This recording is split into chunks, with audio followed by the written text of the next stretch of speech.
tendrá en cuenta que la acción ha de ser en extremo violenta para reducir lo antes posible al enemigo. Desde luego, serán encarcelados todos los directivos de los partidos políticos, sociedades o sindicatos no afectos al movimiento, aplicándoles castigos ejemplares a dichos individuos para estrangular los movimientos de rebeldía o huelgas. Hay que sembrar el terror. Hay que dejar la sensación de dominio, eliminando sin escrúpulos ni vacilación a todos los que no piensen como nosotros. Se suele hablar de las instrucciones reservadas de Mola. La más importante es la primera. Se suele siempre citar pues el elemento ese que hace referencia a la necesidad de la labor represiva después de la realización del golpe de Estado. Pero esa primera instrucción reservada tiene sobre todo una gran importancia desde un punto de vista organizativo, porque organiza la conspiración en dos planos, diferenciando lo que es el plano civil y diferenciando el plano militar. Y en el plano civil, esa organización de la conspiración da pie a la entrada de elementos civiles en todas las provincias en las que la conspiración fuera apoyada. Yendo al caso específico de Pamplona, los falangistas siempre estuvieron de acuerdo y siempre brindaron su apoyo a Mola. Desde los primeros momentos viajan aquí falangistas importantes que le comunican a Mola que puede contar absolutamente con ello. Bueno, pues esas reuniones se celebran en abril, mayo, junio, de forma repetida, y no hay ningún pero, siempre se garantiza por parte de la Falange su absoluta disponibilidad. Por parte del elemento civil carlista, hay aquí, yo discrepo de las tesis habituales. Siempre se ha hablado y se ha hecho mucho hincapié en las discrepancias de Mola con lo que era la dirección carlista a nivel estatal. Pero claro, Mola fue sumamente inteligente y desde el primer momento supo emplear un atajo que fue el de contar con los elementos carlistas de aquí que se posicionaron desde muy tempranamente a favor de la participación plena en la conspiración, apoyándole y además brindándole todo su apoyo.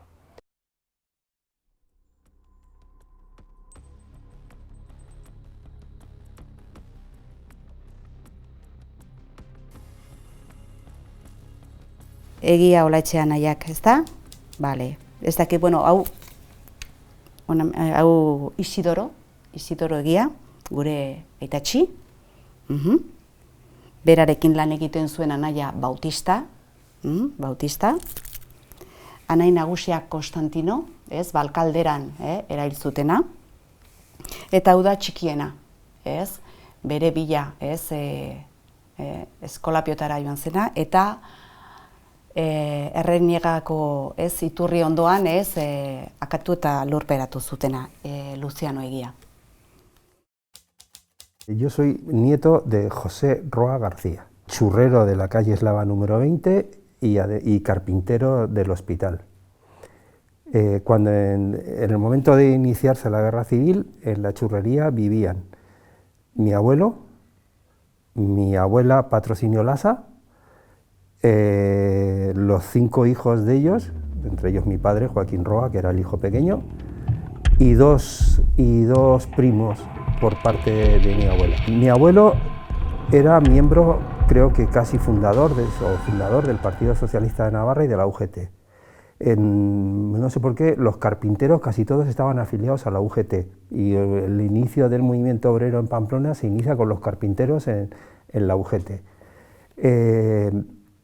Había dirigido economatos de la UGT y había dirigido cooperativas de construcción de casas baratas, también de la UGT.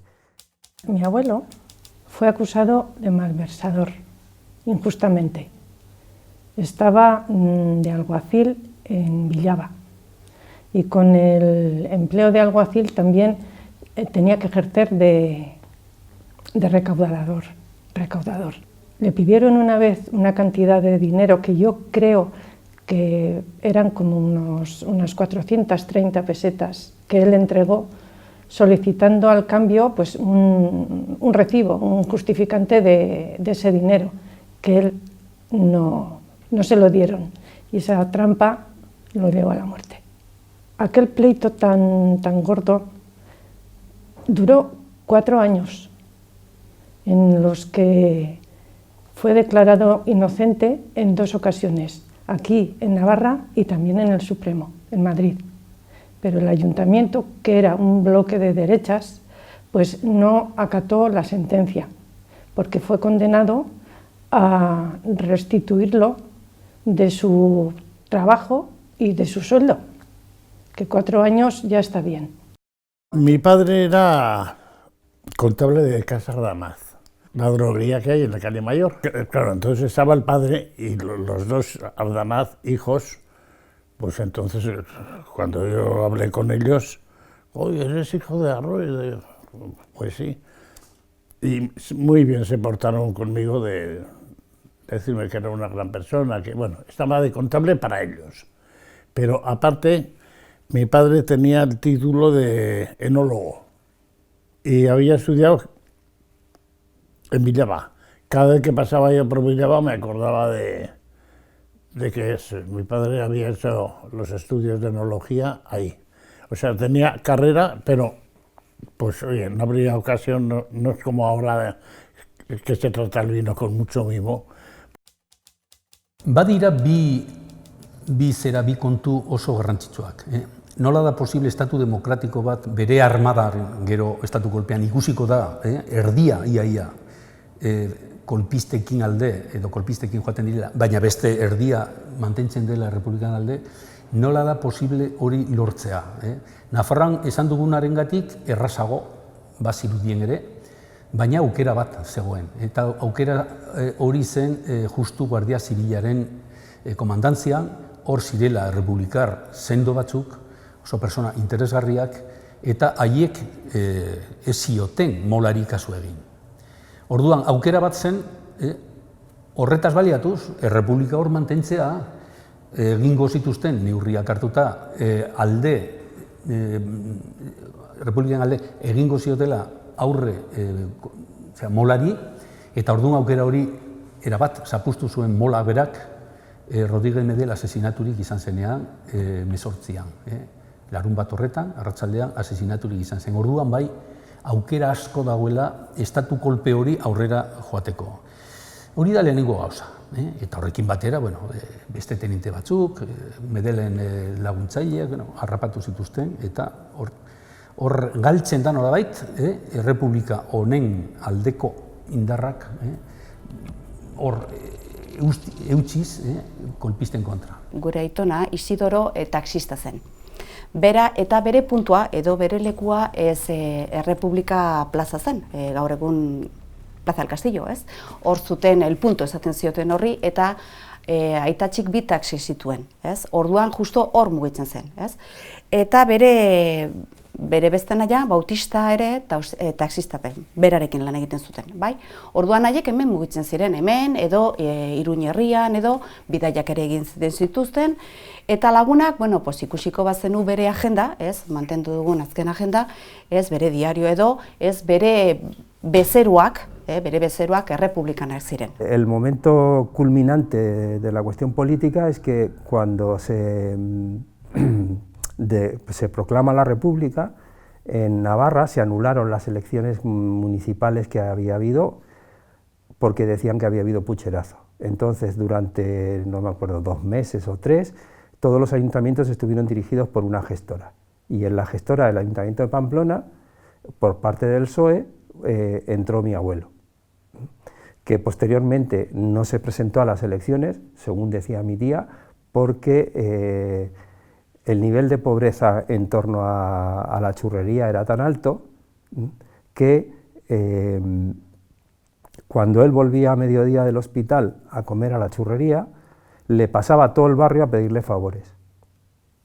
No le dejaban tranquilo y luego tenía que volver al hospital.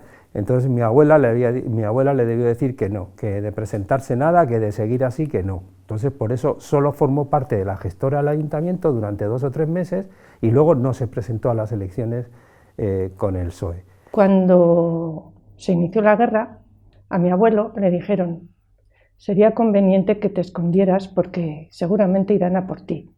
Era el único de derecha, o sea, de izquierdas, en un ayuntamiento de derechas, entonces no tenía nada que hacer.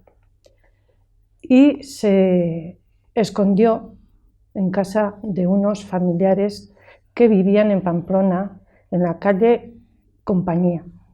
Gau hortan, emeretzian, edo 18an markatu, Rodríguez Medel asesinaturik izan zala jakinta ondoren, jende asko bere etxetik kanpo egin zuen lo. Zer gertatzen zen, berrien zain, agian Madrileko gobernuak egoera berriro kontrolatu izaten duen.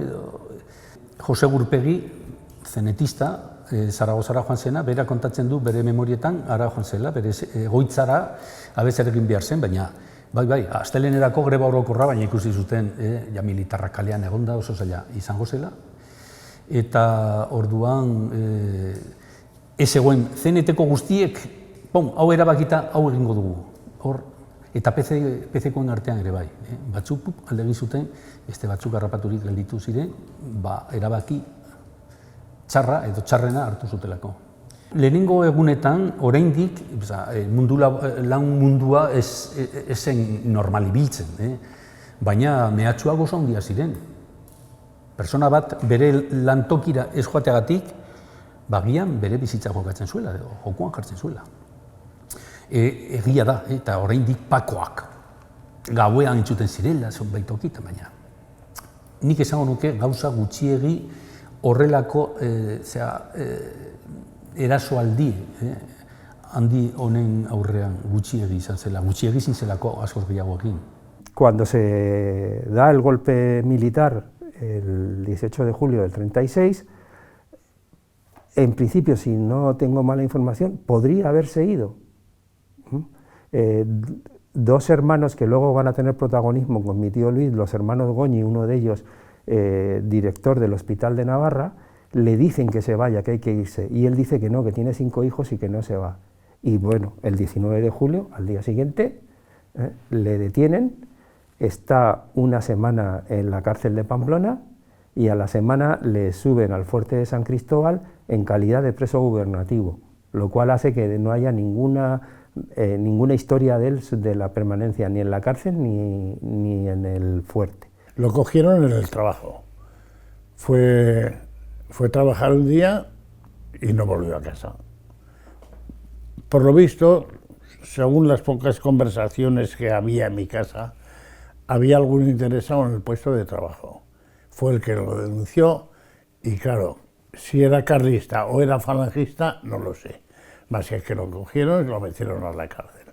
Tuvo noticia de que el día 20 de julio fue detenida su hija mayor, Margarita. Entonces, claro, el hombre ya no podía estar.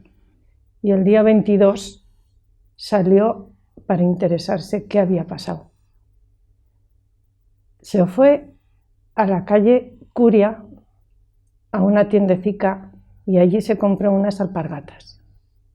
Y cuando salía de comprar las alpargatas, subía a un camión de requetés que lo conocieron, y entonces lo subieron al camión. Y maniatado, lo pasearon por todas las calles de Villava, con la coincidencia de que en la calle estaba uno de sus chicos, de sus hijos, que fue a casa y le dijo a mi abuela: mamá, han detenido al papá, lo he visto atadico y seguramente lo llevarán a la cárcel. Garbi dago, toki guztietan bezala, egoitzak hartu, desantolatu, okupatu bere aldekoentzat, egunkariak itxi, artxibategiak Iruñan zerbait errezen, beste tokitan baino gutxiago. Baina dudarik gabe inkautatu edo dena harrapatuta izan zuten, zeren egia da, gero militarrek oso ondo erabili zuten informazio hori jendearen atzetik ibiltzeko. beste herri batzuetan sartzen ziren, eta ez dakit, herriaren etxean zegoen guztia, herri eta puntu. Hemen inkautatu egin zen gauza asko. Francisco Urangak kontatuta, bera zen falangeko buruzagia. Francisco Uranga Galdeano.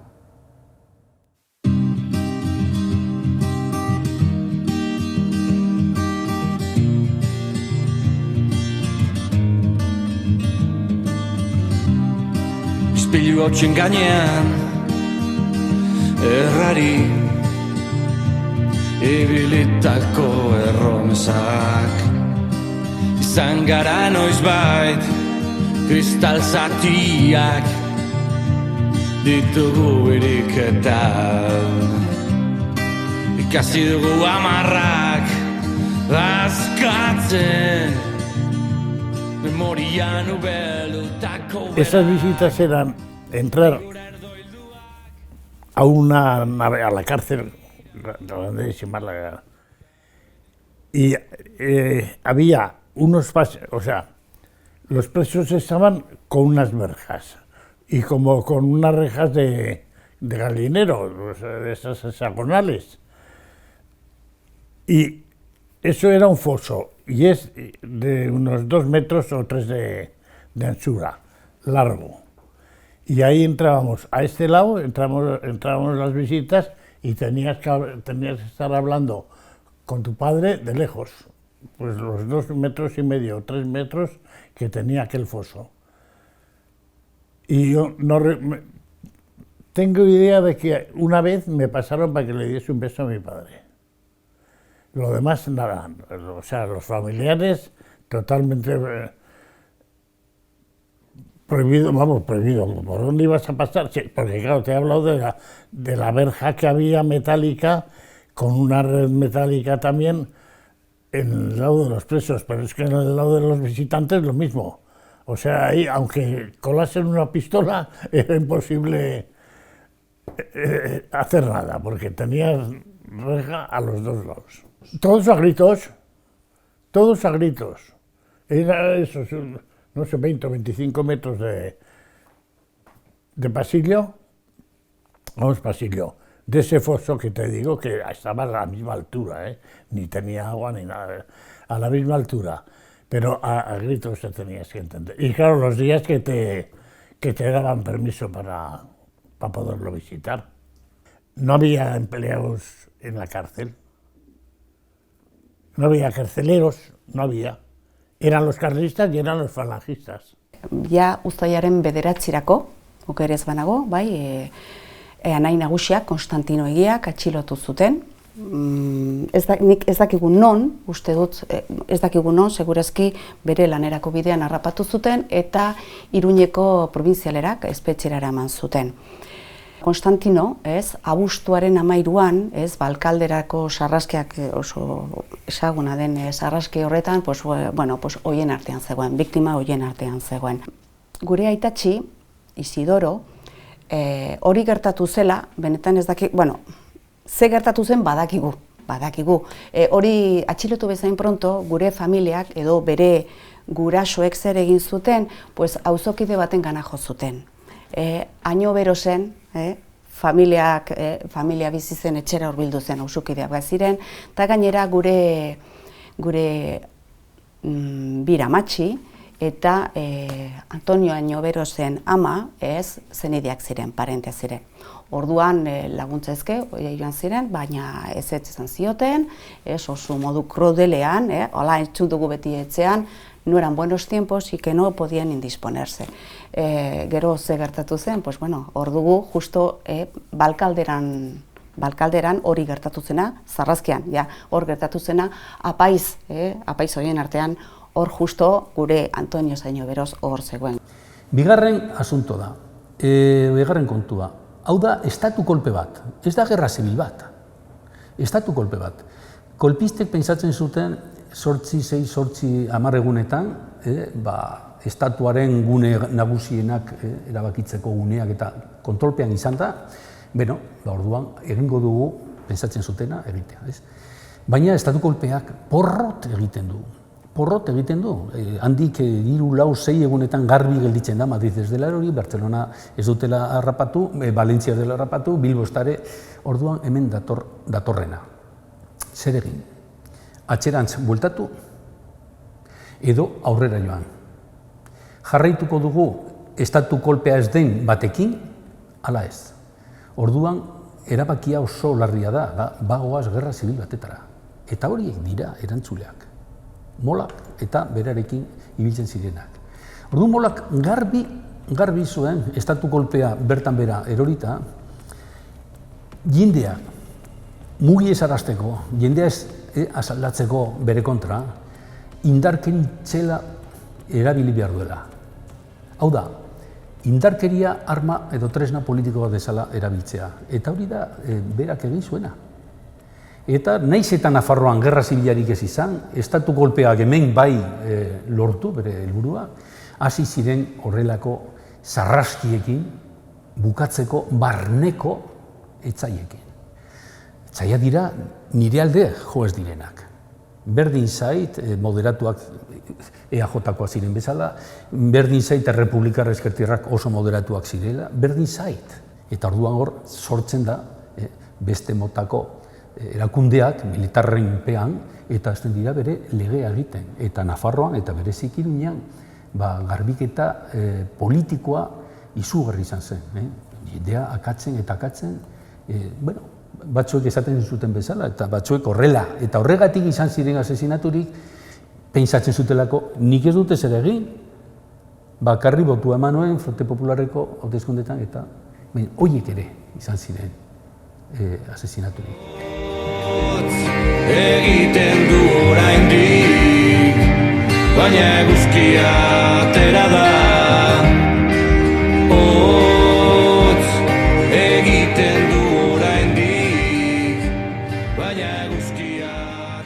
En el fuerte permanece 6 meses, porque uno de sus hijos, Pablo Roa Lasa, que en ese momento estaba estudiando primero o segundo de Derecho, no sé exactamente, por libre en la Universidad de Zaragoza, hace unas gestiones en el gobierno civil y consigue que no le maten ni en julio ni en agosto, que es cuando más gente asesinaron.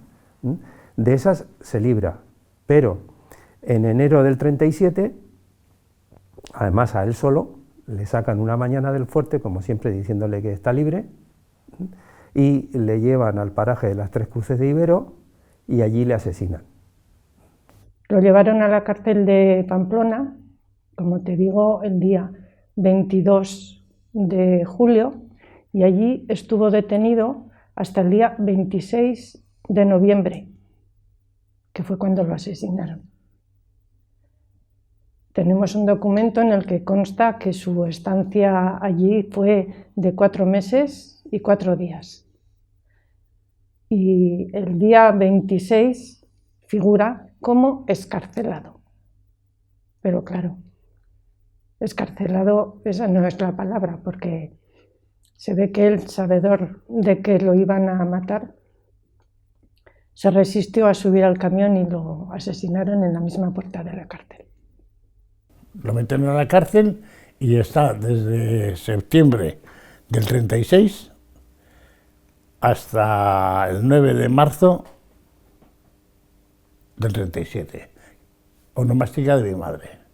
O sea, tú fíjate esta gente cómo se comportaban, cómo eran, qué rebuscados, pero con qué sapiencia también para ir a fusilarlo no, darle la libertad, porque es que además eso consta en la cárcel, la salida de mi padre, que le dan la libertad. Ellos no saben nada, pero unos falangistas lo enganchan en la puerta de la cárcel, lo van a meter a una furgoneta que está esperando fuera con más gente para llevarlos a fusilar. No se sabe exactamente si lo fusilaron en la puerta de la cárcel o al destino que lo llevaron, que parece ser que fue Chauri. El 9 de marzo, santo de mi madre. Argia matatu, leioak zabaldu, zugandiak ere atera dira.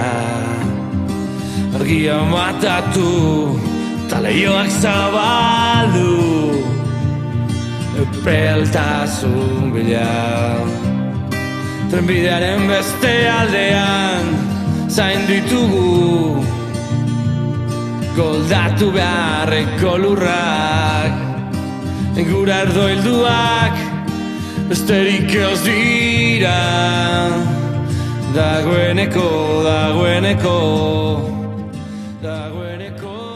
Irailaren 18an ostiral batean arratzaldean, ja taxi ez aparkatu zuela eta siesta egiten ari zela, bere bila ez lau gizon etorri ziren, bi karlista eta bi falangista, bata ezaguna, Castillo, izenekoa, Zapateria kalean bizi zena. Bere bila etorri ziren esanez, hori deklarazio simple bat egin behar zuela eta berehala etorriko zela esanez, ezta? Baina, klaro, bere amak atea ikusi zuela ja bazekien, bazekien eta, bueno, eskola piodera eraman zuten, eta, klaro, hurrengo gunean, etorri ezela edo libre gelditu ezela ikusirik, bere hirugarrenaren ja bere bila joan zen. Eskola piotara, larun bat goizean hurbildu zen, galdetzera behar ze arraio gertatzen zen anaiarekin, eta sartu eta handik ja ez zen atera. Bizirik bai, baina ja geroztik ez zuten ikusi. Hurrengo asteburutan normalean ez zituzten akatzen edo, ez zituzten eliminatzen, hala esaten dute. Orduan, hurrengo astelenean, irailaren 21 arratzean, kamioi batetik, eskola pioetako furgoneta batetik, edo furgoneta batean kargatu, eta handik Zizurrerantz abiatu ziren. Fuente del Rio kaletin barna, hor Iturranban barna, hor Zizurreraino abiatu ziren. Han, ze gertatu zen, bueno, pues, bi kotxez, hurbildu ziren, Galarrera zijoan errepide zarrean, orain ja, existitzen ez dena, bueno, orain pasetzako da, eta han, baina beste bi persona batekin, osea, lau zeuden. Bi anaiak, Bautista eta Isidoro, eta beste bi, ez dakigu nor ziren. Autotik aterarazi zituzten, lehenbizi bi, eta fokoen aurrean jarri zituzten. Eta hor, liraindu eta jipoitu eta trufaka ibili ondoren, jatak akabatu zituzten. Era lo más seguro que estuvieran Ibero por dos hechos. Uno, porque los asesinos se iban después de matarlos a merendar al molino de Ibero, donde no debían ser bien recibidos, pero se iban a merendar allí y allí comentaban lo que habían hecho y habían hecho comentarios. Y dos, porque el enterrador de Ibero llevaba unas botas que le habían subido una semana antes de que lo asesinaran al fuerte, unas botas contra la humedad que debían ser muy valoradas en la época, de origen suizo, no sé, y esas botas las llevaba el enterrador de Ibero. Pero hay algo más, tampoco de esto se entera la familia muy pronto, porque nadie hablaba, nadie se atrevía a decir nada. Hay una mujer de Ibero, a la que también le mataron al marido, creo, que varios meses después se atreve a acercarse por la churrería y contarle a mi abuela lo del enterrador y lo de la merienda en el molino de Ibero. Se atrevió a contarle porque ella también era...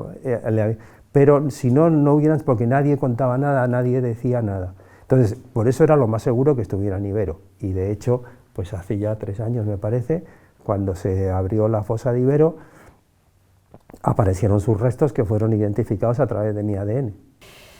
Horren aurrean, edo estena horren aurrean, Elizak ere egon zen, presente, Galarreko apaiza, parroko egon zen, bai?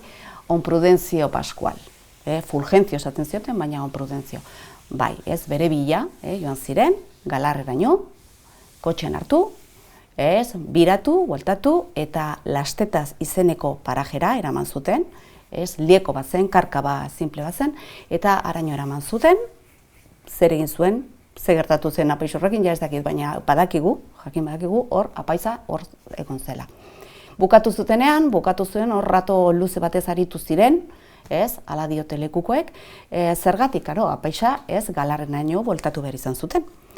Apaiza Galarrera iritsi zela, alkatea, mundu guztiak bazekien, ja tiruak oso hurbil dago, dena entzun zuten, Orduan ja hor zegoen Balbino Aizpun, ez? Galarreko alkateak, eta orduan gizon batzuekin palak eta pikoak hartu zituzten, eta berriz bueltatu ziren Lastetaz zera, ez? Lastetaz edo Karkaba hartara, ez da? Lurperatxez kosmoz. Baina han ikusi zutela terminoa, ez, zela galarrekoa, orduan ez, esan zutela ez. Hau, zizurrekoek egin beharko edo bukatu beharko dute. Beraz, bueltatu ziren bere herrira. Urrengo gunean, ez, ja zizurriko jendeak ja hor zegoen eta hoiek azkenean bukatu zuten lana, ez? Hoiek lurperatu zituzten, laur korpu hoiek. Guzti hori zergatik dakigu?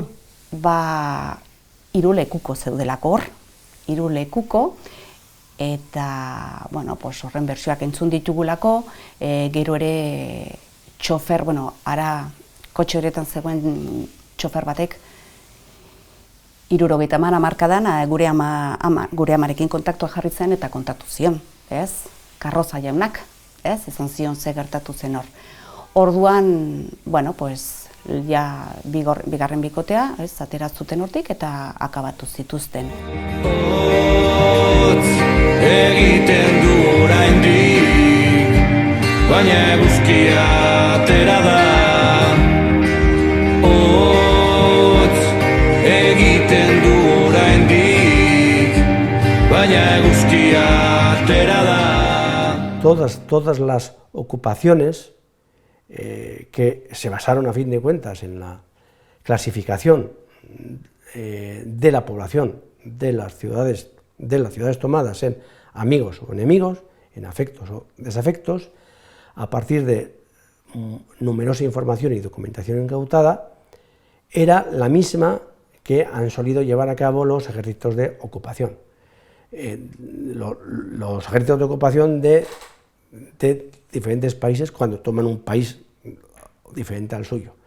Por ejemplo, la Alemania nazi, cuando tomaba todos los países que invadió, etcétera, etcétera. Estaríamos, pues en el caso de Navarra, que estaríamos ante una limpieza política, con unos encarcelamientos masivos que a su vez dieron lugar a las ejecuciones extrajudiciales de muchos de los encarcelados en sacas, a menudo pues, nocturnas, y que eran posibilitadas por la posesión de numerosa información acerca de los elementos represaliables, y todo ello respondiendo a una lógica de un ejército de ocupación, si bien en este caso era un ejército de ocupación formado por autoridades militares españolas sobre una provincia también del propio Estado, auxiliada con elementos civiles que tenían sus propios servicios de información y que respondían también a esa misma lógica de ejército de ocupación sobre la misma tierra y sobre los mismos vecinos de los que ellos a fin de cuentas eran, por decir así, compatriotas. Hiltzaileak ez ziren kanpotik etorri. Hiltzaileak ez ziren guardia zibilak izan, ez ziren militarrak. Borregoak Iruñekoak ziren, Etxabakoizko gizon batzuk, eta Iruñeko gizon, tipo batzuk. Ezagutzen zuten elkar, bai gure aitona eta bere anaia, haiek ezagutzen zuten elkar, ezagunak ziren, eta badakigu hori, ez entita batean egan zan, aritu zirela ratotxo batez, disfrutatzen, eta zergatik dakigu hori, pues justo hori gertatu zela,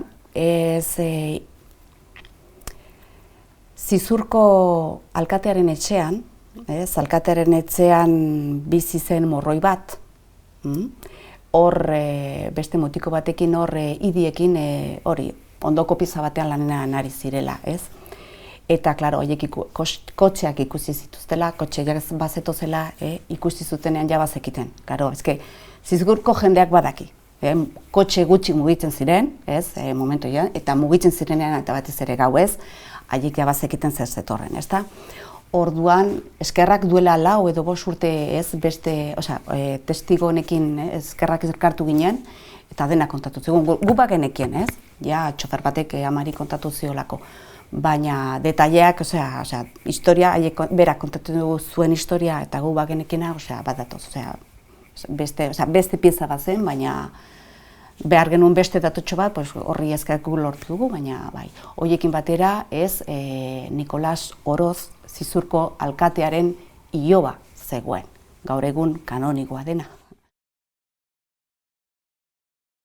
Faszistek Iruñan antolatu zuten Bigarren Errepublikaren kontrako estatu kolpea.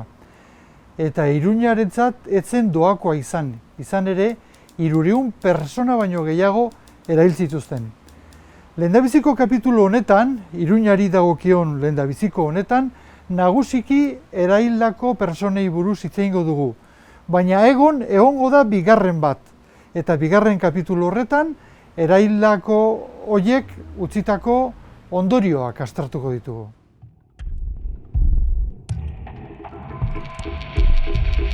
Vivir la adolescencia y la juventud en una ciudad que está gobernada por quienes han matado a tu padre, que eres un poco el hijo del rojo. Bere Andrea, bere bi semekin, Merced kaletik aterarazten zutela gora eta bera paseatzera, hor Tejerian kalean gora eta bera, musika eta guzti, ez bakarrik, beste alargun batzuekin. Berehala hasi ziren mofak eta irainak, berehala, ez, familia honen kontra. Badira atxiloketak, badira tratu txarrak, badira kasu batzuetan jendea desagertzen dela edo alde egiten duela, hau da, beldurraren imperioa. Había muchas familias represaliadas que estaban en la misma situación y entre ellos la verdad es que se apoyaban y no sé, en una situación así, si tienes a alguien con quien llorar. Nos inoculó tal miedo y tal terror que incluso en la mayoría de las familias de esos izquierdistas los que vivieron aquella época tuvieron miedo de transmitir todo aquello a sus propios familiares. Por supuesto que hay algunas excepciones, pero el temor fue tal que la memoria familiar de las víctimas, yo creo que en una gran medida entonces se quedó absolutamente dislocada por el miedo.